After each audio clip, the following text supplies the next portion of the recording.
நிறைய பேருக்கு உடம்புல ரத்தம் வந்து குறைவாக இருக்குங்க. அதை ரத்த சோகை அப்படின்னு சொல்லுவாங்க.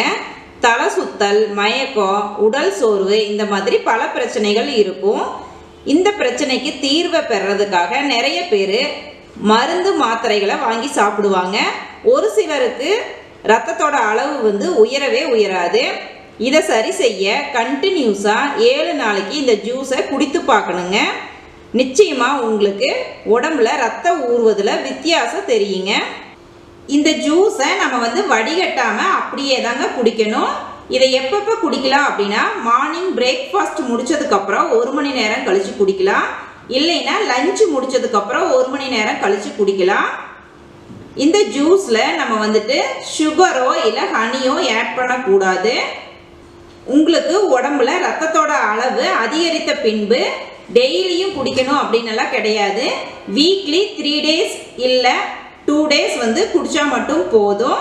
இல்லை நீங்கள் வந்து ஆல்டர்னேட்டிவ் டேஸ், அதாவது ஒரு நாள் விட்டு ஒரு நாள் கூட குடிக்கலாம்.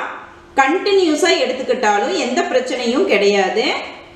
நீங்கள் சப்போஸ் குழந்தைகளுக்கு கொடுக்குற மாதிரி இருந்தால் இதை வடிகட்டி கொடுங்க. அப்போ தான் குழந்தைகள் விரும்பி குடிப்பாங்க. இந்த ஜூஸை நீங்கள் வந்து எடுத்துக்கிட்டே இருந்தீங்க அப்படின்னா உடம்புல சமநிலையில் எப்போதும் ரத்தத்தோட அளவு வந்து சீராக இருக்க தொடங்கிவிடும். ஃபஸ்ட்டு மிக்ஸி ஜாரை எடுத்துட்டு தோலை சீவிட்டு கட் பண்ணி வச்சுருக்க பீட்ரூட் அரை சைஸு இப்போ இதை சேர்த்திடலாம். அடுத்ததாக தோலை நீக்கிட்டு கட் பண்ணி வச்சுருக்க கேரட் 1 இப்போ அதை சேர்த்திடலாம். தோலை உரிச்சிட்டு எடுத்து வச்சிருக்க மாதுளம்பழம் 1 இப்போ இதை சேர்த்திடலாம். துருவி வச்சிருக்க தேங்காய் 2 ஸ்பூன், விதையை நீக்கிட்டு எடுத்து வச்சிருக்க பேரிச்சம்பழம் 5. ஃபஸ்ட்டு தண்ணி சேர்க்காம நல்லா கொரகொரப்பா அரைச்சி எடுத்துட்டு வந்துடலாம். தண்ணி சேர்க்காம இந்த மாதிரி அரைச்சி எடுத்துக்கோங்க.